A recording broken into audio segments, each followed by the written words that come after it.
My brother and I grew up in the same house. We ate the same food. We shared the same parents, the same genes, the same childhood in rural Ohio. Raymond died at 74. I just turned 91. And when people ask what made the difference between us, what separated 17 years of life between two brothers who started in the exact same place, I can answer them with one word. But before I tell you that word, I need you to understand something that most people get completely wrong about aging. Researchers studying over 400 million people discovered that your DNA explains less than 10% of how long you will live. So if genetics barely matters, what explains the other 90%? That is exactly what separated me from my brother, and today I'm going to share it with you because I believe this one difference could add years to your life, just like it added years to mine. Raymond was my younger brother by 3 years. We grew up on a small farm outside of Columbus, worked the same fields, went to the same school, married women from the same church. Raymond became a mechanic and eventually opened his own auto repair shop. He was good at it, built a loyal customer base over 30 years. Then at 62, he sold the business and announced he was finally going to relax. He told our whole family that he had earned the right to do nothing. Within 2 years, he had stopped seeing his old friends from work. He spent most days watching television. He stopped making plans because he said there was nothing left he needed to do. At 74, he had a massive heart attack in his living room. I still wake up every morning at 6. I tend my garden and help 3 neighbors with theirs. I teach chess to my grandchildren every Saturday. Last month I started planning a trip for my 100th birthday. The difference between Raymond and me was not our genes or our luck. The difference was that I never stopped having a reason to wake up. Topic 1. The science behind the difference between us. Most people believe their lifespan is written in their DNA. They look at their parents, their grandparents, and they assume their fate is already decided. This belief is not just wrong, it is dangerous, because it makes people give up control over the one thing that actually determines how long they live. A massive study published in the journal Genetics in 2018 analyzed more than 400 million family trees using data from Ancestry and research by Calico Life Sciences. What they discovered shocked the scientific community. The genetic heritability of lifespan is somewhere between 7 and 10%. The researchers found that spouses who share no DNA at all had more similar lifespans than siblings who share half their genes. This finding has been confirmed by the Mayo Clinic, which states that genes account for no more than 20 to 25% of longevity at the absolute maximum. Raymond and I shared the same parents. We had the same genetic lottery ticket, but he chose to stop living at 62 when he retired from his business. He did not die at 62. But that is when he made the decision that eventually killed him. I chose to continue finding reasons to matter, to contribute, to wake up with something that needed me.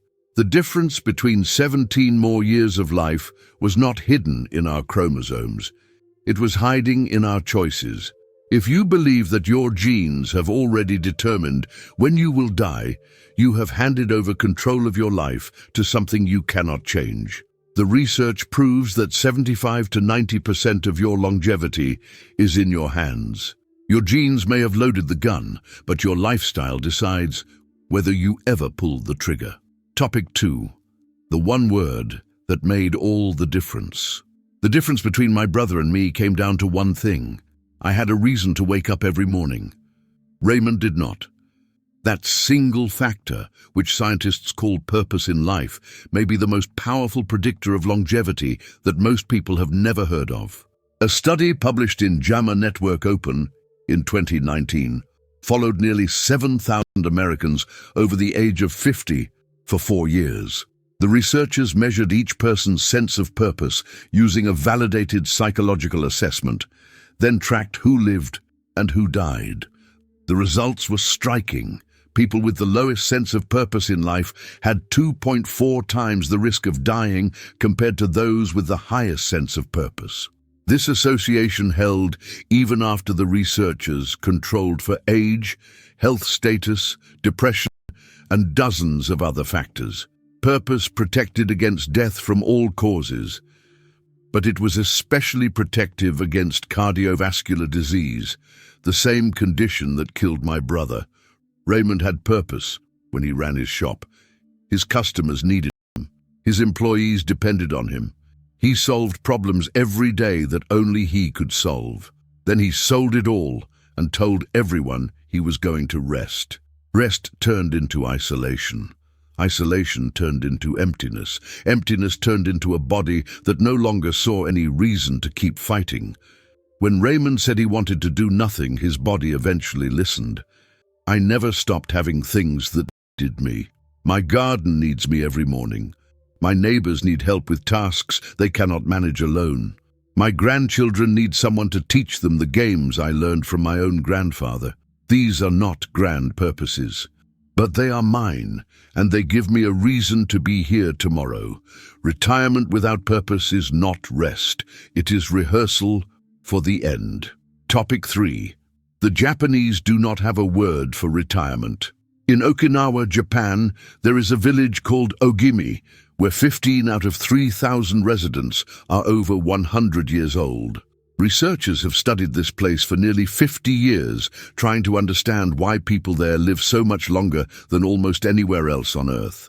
The Okinawa Centenarian study, started by Dr. Makoto Suzuki in 1975 and continuing today, has examined more than 1,000 centenarians. One of their most consistent findings is that every single long-lived Okinawan can articulate their reason for getting up in the morning. The Japanese call this ikigai, which roughly translates to your reason for being. Blue Zone's researcher Dan Buettner discovered that in Okinawa there is no word for retirement. The concept simply does not exist in their traditional language. You just keep doing what you do, contributing what you can, being useful in whatever way your aging body allows.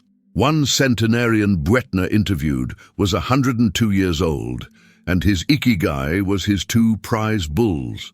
He went to see them every day, to care for them, to talk to them. Another woman in her late 90s spent hours each day carving traditional Japanese masks. Another man painted.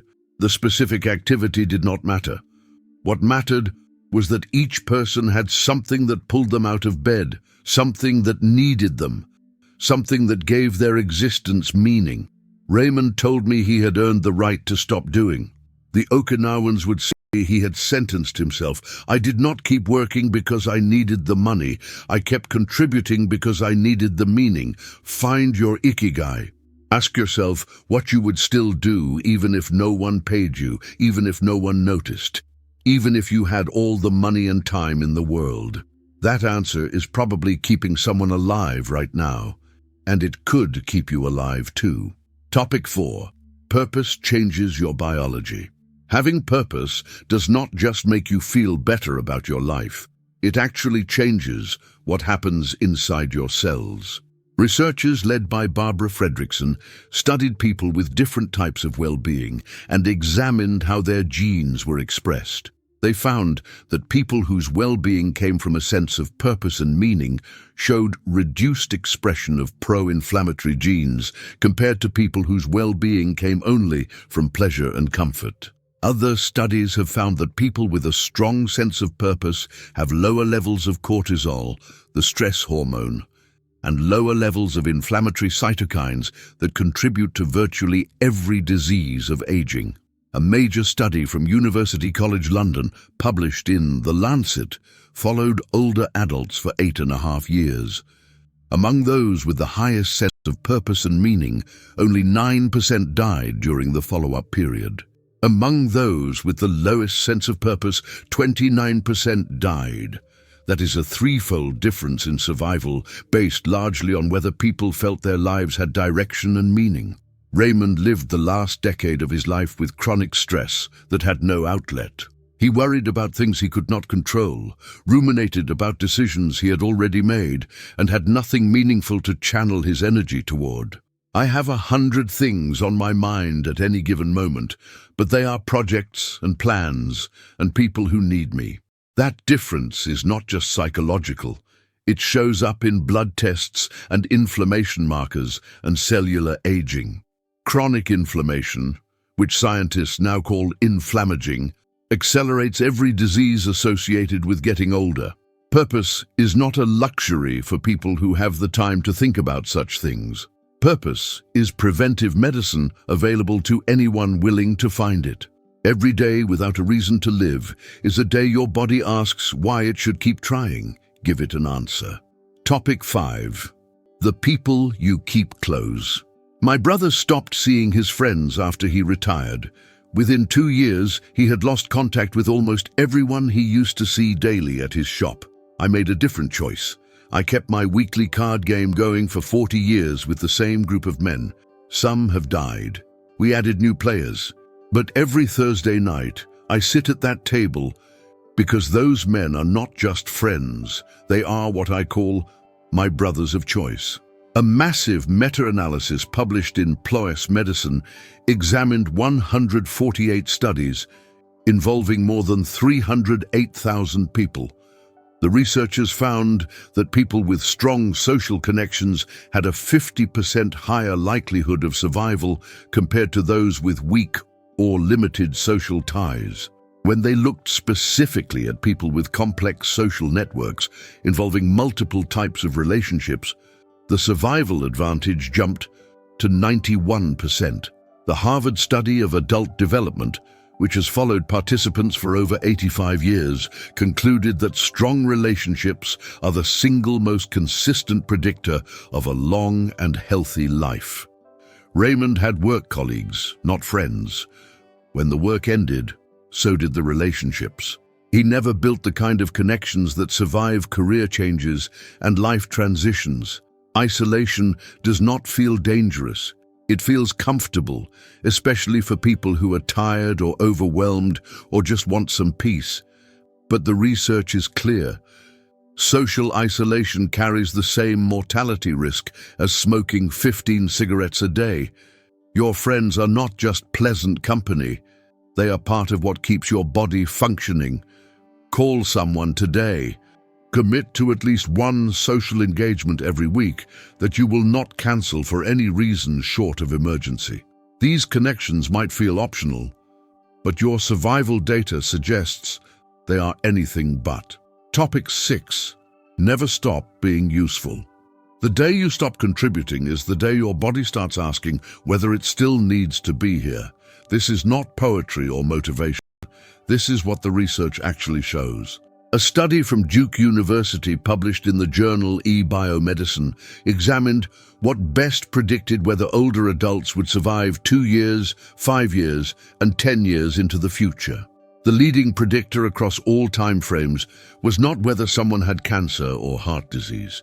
It was whether they could still do their own grocery shopping and household chores. Dr.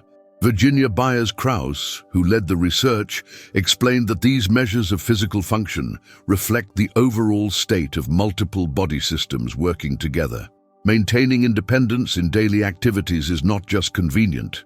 It is diagnostic of how much longer you are likely to live. Research from Frontiers in Psychology confirmed that maintaining a sense of usefulness is one of the key factors associated with survival after age 80. Raymond believed he had earned the right to be useless.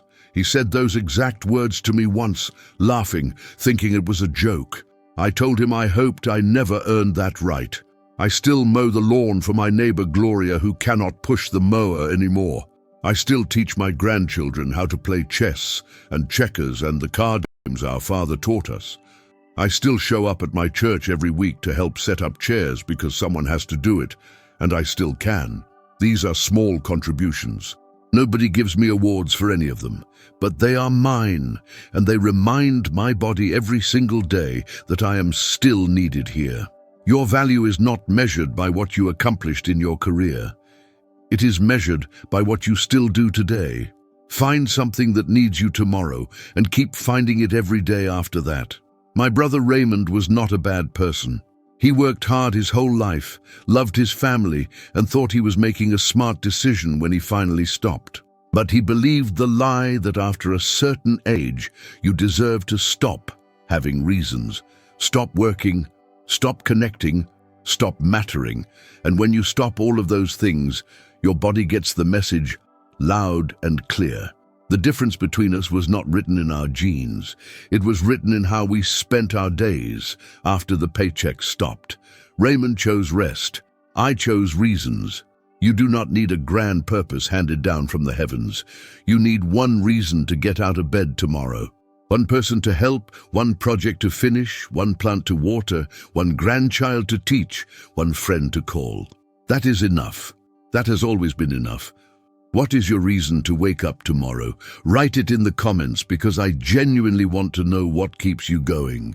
If you know someone who has stopped having reasons, someone who has convinced themselves that they have earned the right to do nothing, share this video with them today.